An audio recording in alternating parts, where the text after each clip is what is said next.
সুপ্রিয় দর্শক, খবর সংযোগের বিশেষ আয়োজন বিশ্ব আলোচনায় আপনাদেরকে স্বাগত। আপনাদের সঙ্গে রয়েছি আমি আহমদ আতিক। বিশ্ব আলোচনার অনুষ্ঠানটি আপনারা পৃথিবীর কোন প্রান্ত থেকে দেখছেন কমেন্টে জানান। আমরা আপনাদের মতামত শুনতে চাই। চলুন তাহলে আজকের অনুষ্ঠান শুরু করি। আপনার শরীরে কি ঢুকছে সেটা কি আপনি জানেন? ঔষধ আর খাবার নিয়ন্ত্রণ মানে মানুষ নিয়ন্ত্রণ। আবার যে টাকা নিয়ন্ত্রণ করে সে সব কিছু নিয়ন্ত্রণ করে। স্বাস্থ্য এবং বিগ ফার্মা এর বিষয়টি আসলে কি? আমেরিকার ফার্মাসিউটিক্যালস ইন্ডাস্ট্রি বা ঔষধ শিল্পের বার্ষিক আয় $600 বিলিয়ন বেশি। পৃথিবী জুড়ে এটা $1 ট্রিলিয়ন বেশি। এখন একটা সহজ প্রশ্ন করি, এই শিল্পের মুনাফা কিভাবে আসে বলেন তো? আপনার রোগ সারলে মুনাফা আসে? অবশ্যই না।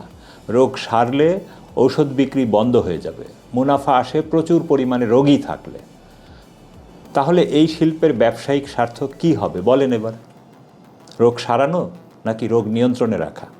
এটা একটা নৈতিক প্রশ্ন।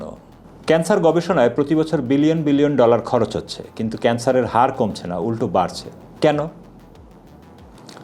স্টেইনস ল বোরজানস্কি এই পোলিশ আমেরিকান চিকিৎসক 1970-এর দশকে একটা চিকিৎসা পদ্ধতি আবিষ্কার করেছেন যা নির্দিষ্ট ধরনের ক্যান্সারে কার্যকর বলে দাবি করেন।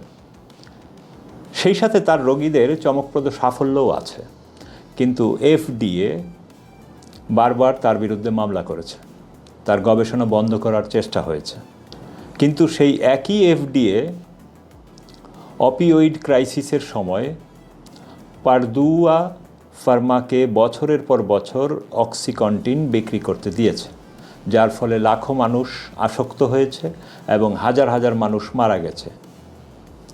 পুরডুই ফার্মা শেষ পর্যন্ত $6 বিলিয়ন জরিমানা দিয়েছে, কিন্তু স্যাকলার পরিবার, যারা পুরডুইয়ের মালিক, তারা এখনও বিলিয়নিয়ার। এই প্যাটার্নটা দেখেন, কর্পোরেশন অপরাধ করে, জরিমানা দেয়, কিন্তু সিস্টেম চলতে থাকে। মনসান্তো এবং রাউন্ডআপ গ্লাইফোসেট এই রাসায়নিকটা মনসান্তো এর হারবিসাইড বা আগাছানাশক, কিন্তু এখনও এই কেমিক্যাল বিক্রি হচ্ছে, এখনও কৃষিতে ব্যবহৃত হচ্ছে, এখনও আমাদের খাবারে এর অস্তিত্ব আছে।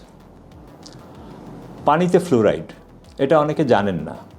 আমেরিকা সহ অনেক দেশে পানিতে ফ্লুরাইড মেশানো হয়। সরকারিভাবে বলা হয় দাঁতের ক্ষয় রোধের জন্য, কিন্তু হার্ভার্ডের একটি গবেষণায় দেখা গেছে উচ্চ ফ্লোরাইড এলাকায় শিশুদের IQ কম। এই গবেষণাটা এখনও বিতর্কিত, কিন্তু উড়িয়ে দেওয়া যাচ্ছে না। বিতর্কিত হওয়াই স্বাভাবিক। আপনারা ভালো করেই জানেন যেসব গবেষণা স্যারদের বিপক্ষে যায় সেগুলো হয় কনস্পিরেসি হয়ে যায়, নয়তো বিতর্কিত হয়ে যায়, এই আর কি। অ্যাসপার্টেম ডায়েট কোকে এই আর্টিফিশিয়াল সুইটনার ব্যবহার হয়। দশকের পর দশক ধরে বলা হয়েছে এটা নিরাপদ, কিন্তু 2023 সালে বিশ্ব স্বাস্থ্য সংস্থা এটাকে পসিবলি কার্সিনোজেনিক বা সম্ভাব্য কার্সিনোজেন হিসেবে চিহ্নিত করেছে। আজকের দুনিয়ায় স্থূলতা মহামারী আকার ধারণ করেছে। ডায়াবেটিস মহামারী, হৃদরোগ মহামারী, এগুলো কি হঠাৎ করে হয়েছে বা এমনি হয়েছে বলে মনে হয়? বাস্তবতা হলো পরিকল্পিতভাবে এমন খাদ্য ব্যবস্থা তৈরি করা হয়েছে যা মানুষকে অসুস্থ করে রাখে। ক্রনিক ইলনেস মানে লাইফ টাইম কাস্টমার। এটা ফার্মাসিউটিক্যাল ইন্ডাস্ট্রির বিজনেস মডেল।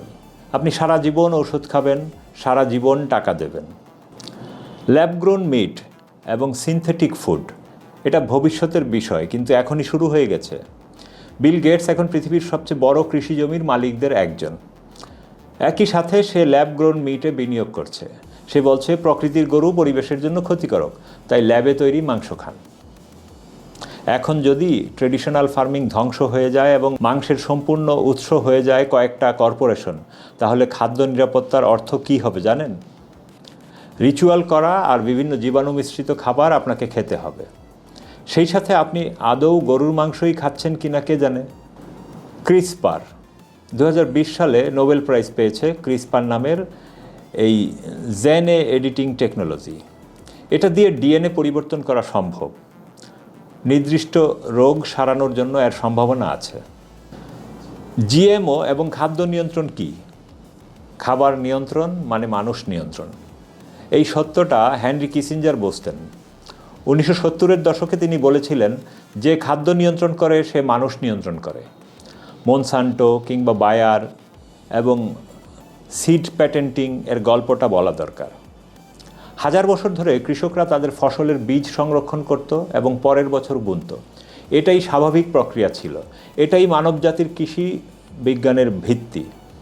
কিন্তু মনসান্টো এবং অন্যান্য বড় কৃষিজ কোম্পানি জেনেটিক্যালি মডিফাইড বীজ তৈরি করে সেগুলোর প্যাটেন্ট নিয়েছে। এই বীজ ব্যবহার করলে কৃষক পরের বছর নিজের বীজ রাখতে পারবে না, প্রতি বছর কোম্পানির কাছ থেকে কিনতে হবে। এর মানে কৃষকের মৌলিক স্বাধীনতা অলরেডি গন। ভারতে জিএমও কটন বীজ ব্যবহারের পর হাজার হাজার কৃষক ঋণের জালে পড়েছে এবং আত্মহত্যা করেছে। এটা গুগলে সার্চ করেন, নিউজ আছে। পানি। নেসলের সিইও পিটার ব্রেবেক লেটমেথে একসময় বলেছিলেন, পানি মানবাধিকার নয়, এটি একটি পণ্য। আজ বাস্তবেও পানির প্রাইভেটাইজেশন চলছে। বিভিন্ন দেশে মিউনিসিপ্যাল ওয়াটার সাপ্লাই কর্পোরেশনের হাতে যাচ্ছে। যেখানে মানুষ আগে ট্যাপের পানি বিনামূল্যে পেত, এখন বোতলজাত পানি কিনছে। Food desert. আমেরিকার দরিদ্র এলাকাগুলোতে দেখা গেছে সেখানে ফ্রেশ ফ্রুট এবং ভেজিটেবল পাওয়ার দোকান নেই, কিন্তু ফাস্ট ফুডের দোকান প্রচুর। এটা কি পরিকল্পিতভাবে দরিদ্র জনগোষ্ঠীকে অস্বাস্থ্যকর খাবারের দিকে ঠেলে দেওয়ার মতো একটি ব্যাপার মনে হচ্ছে না? অসুস্থ দরিদ্র মানুষ প্রশ্ন করতে পারে না। অসুস্থ মানুষের জন্য ঔষধের বাজার তৈরি হয়, এটাই তাদের লাভ। Ultra processed food. আজকাল আমরা যা খাই তার বড় অংশই আল্ট্রা প্রসেসড। এই খাবারগুলোতে প্রাকৃতিক উপাদান কম, রাসায়নিক সংযোজন বেশি। এই খাবারগুলো অ্যাডিকটিভ বানানো হয় ইচ্ছাকৃতভাবে। সল্ট, সুগার, ফ্যাট এর এমন কম্বিনেশন তৈরি করা হয় যাতে আপনি খেতে খেতে থামতে আর ইচ্ছে না করে। এটা আকস্মিক ঘটনা না, এটাই ফুড সায়েন্টিস্টদের ডিজাইন করা বাস্তবতা। অর্থনৈতিক নিয়ন্ত্রণটা কেমন? বর্তমানে যে টাকা নিয়ন্ত্রণ করে সে সব কিছু নিয়ন্ত্রণ করে। ফেডারেল রিজার্ভ, আমেরিকার কেন্দ্রীয় ব্যাংক, অথচ এটা সরকারি ব্যাংক না, এটা বেসরকারি। ফেডারেল রিজার্ভ অ্যাক্ট 1913 সালে পাশ হয়েছিল এবং এই অ্যাক্ট পাশ হওয়ার পেছনের গল্পটা অবাক করার মতো। 1910 সালের নভেম্বর মাসে জর্জিয়া রাজ্যের জ্যাকলি আইল্যান্ডে একটা গোপন বৈঠক হয়। বৈঠকে উপস্থিত ছিল আমেরিকার সবচেয়ে ক্ষমতাধর ব্যাংকাররা এবং রকফেলার ও মর্গান পরিবারের প্রতিনিধিরা। এই বৈঠকে পরিকল্পনা তৈরি হয় ফেডারেল রিজার্ভের, আর তার 3 বছর পরে সেই পরিকল্পনাটাই আইনে পরিণত হয়। আজ ফেডারেল রিজার্ভ সিদ্ধান্ত নেয় আমেরিকায় কত টাকা ছাপানো হবে, সুদের হার কত হবে, আর এই সিদ্ধান্তগুলো পুরো পৃথিবীর অর্থনীতিকে প্রভাবিত করে। এবং এই সিদ্ধান্তগুলো নেয় বেসরকারি ব্যাংকাররা, আপনার ভোটে নির্বাচিত কোনো প্রতিনিধি না। BIS, bank for international settlements, এটা হলো সেন্ট্রাল ব্যাংকদের সেন্ট্রাল ব্যাংক। বাসেল, সুইজারল্যান্ডে আর সদর দফতর। পৃথিবীর সব কেন্দ্রীয় ব্যাংক এই প্রতিষ্ঠানের সদস্য। এই বিআইএসকে কোনো দেশের আইনের আওতায় আনা যায় না। এটা সম্পূর্ণ এক্সট্রা টেরিটোরিয়াল, মানে কোনো সরকার এর উপর কর্তৃত্ব করতে পারে না। এই প্রতিষ্ঠানটা কে নিয়ন্ত্রণ করে? কে এখানে সিদ্ধান্ত নেয়? এই প্রশ্নের উত্তর খুব সহজলভ্য নয়। পেট্রোডলার। 1973 সালে আমেরিকা এবং সৌদি আরবিয়া একটি গোপন চুক্তি করল।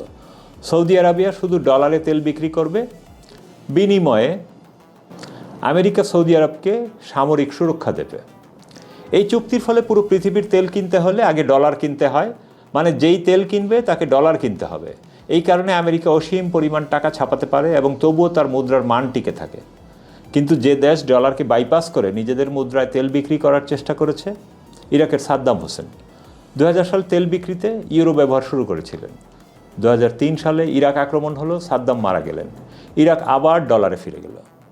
লিবিয়ার গাদ্দাফি আফ্রিকার জন্য একটা নতুন সোনাভিত্তিক মুদ্রা তৈরির পরিকল্পনা করছিলেন। 2011 সালে ন্যাটো এর হামলায় গাদ্দাফি নিহত হন, লিবিয়া ধ্বংস হয়। These are coincidence? আইএমএফ এবং ওয়ার্ল্ড ব্যাংকের ডেব্ট ট্র্যাপ, এই ব্যাপারে জন পারকিন্স তার বইতে বিস্তারিত বলেছেন। এখানে সারসংক্ষেপ বলি।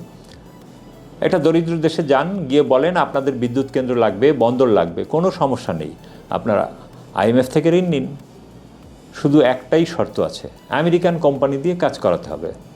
তারপর সেই কোম্পানি আসবে, কাজ করবে এবং বেশিরভাগ অর্থ নিজেদের দেশে নিয়ে যাবে। দেশটার ঋণ থেকেই যাবে, আবার সুবিধাও পাবে কম। এরপর আর এই ঋণ শোধ করতে পারবে না। তখন আসবে আইএমএফ, বলবে ঋণ পুনর্গঠন করব, কিন্তু তোমাদের সরকারি সম্পত্তি বেচো, ভর্তুকি কমাও, বাজার উন্মুক্ত করো। এটাই হলো ডেব্ট ট্র্যাপ। একবার এতে পড়লে বের হওয়া কঠিন। বাংলাদেশ সহ অনেক উন্নয়নশীল দেশ এই চক্রে আছে। Black rock, vanguard, state street, এই তিনটি ইনভেস্টমেন্ট ম্যানেজমেন্ট কোম্পানির কথাও বলি। এরা মিলে প্রায় $20 ট্রিলিয়ন সম্পদ পরিচালনা করে। এরা হলো অ্যাপল, মাইক্রোসফট, অ্যামাজন, গুগল, প্রায় সব বড় কোম্পানির বড় শেয়ার হোল্ডার। কিন্তু শুধু টেক কোম্পানি না, এরা ফার্মাসিউটিক্যাল কোম্পানিরও শেয়ার হোল্ডার, আবার মিডিয়া কোম্পানি, ফুড কোম্পানি ও ডিফেন্স কোম্পানিরও। মানে হলো একই মালিক, যে কোম্পানি আপনার ঔষধ বানাচ্ছে, সে কোম্পানি আপনার খাবার তৈরি করছে, সে কোম্পানি খবর তৈরি করছে, সে কোম্পানি অস্ত্র বানাচ্ছে। এটা কি মনোপলি না? 1924 সালে ফোবস কার্টেল নামে একটা কার্টেল তৈরি হয়েছিল, যেখানে জেনারেল ইলেকট্রিক, ফিলিপস সহ বড় লাইট বাল্ব কোম্পানিগুলো চুক্তি করেছিল যে তারা বাল্বের লাইফ স্প্যান ইচ্ছাকৃতভাবে কমিয়ে রাখবে। তখন 1000 ঘন্টার বাল্ব ছিল, চুক্তির পর সেটা 600 ঘন্টায় নামিয়ে আনা হলো। এটা ডকুমেন্টেড। এই কার্টেলের নথি আজও আছে। সিবিডিসিআই মানে সেন্ট্রাল ব্যাংক ডিজিটাল কারেন্সি, এটাও আসছে। বাংলাদেশ সহ অনেক দেশ ইতিমধ্যে পাইলট করেছে।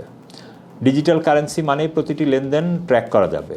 আপনি কি কিনলেন, কোথায় গেলেন, কাকে টাকা দিলেন, সব জানা যাবে। কিন্তু এর চেয়েও ভয়াবহ সম্ভাবনা হলো প্রোগ্রামেবল মানি, মানে আপনার টাকার শর্তও লাগানো সম্ভব হবে। এই টাকা শুধু নির্দিষ্ট সময়ের মধ্যে খরচ করতে হবে। এই টাকা নির্দিষ্ট ধরনের জিনিসেই খরচ করা যাবে। সরকার চাইলে আপনার অ্যাকাউন্ট মুহূর্তেই ফ্রিজ করে দিতে পারবে। চীনের সোশ্যাল ক্রেডিট সিস্টেম এখনই এইভাবে কাজ করছে। কেউ সরকারের বিরুদ্ধে কথা বললে তাদের ট্রেনের টিকিট কিনতে দেওয়া হয় না, বিমানে উঠতে দেওয়া হয় না। এভাবেই চলছে বিশ্ব। এ বিষয়ে আপনার মতামত কি? কমেন্টে জানান। ভিডিওটি লাইক করুন, শেয়ার করুন এবং চ্যানেলটি সাবস্ক্রাইব করে বেল আইকনে ক্লিক করুন যেন পরবর্তী খবর মিস না হয়। দেখা হবে পরের বুলেটিনে। ততক্ষণ সুস্থ থাকুন, ভালো থাকুন। খোদা হাফেজ।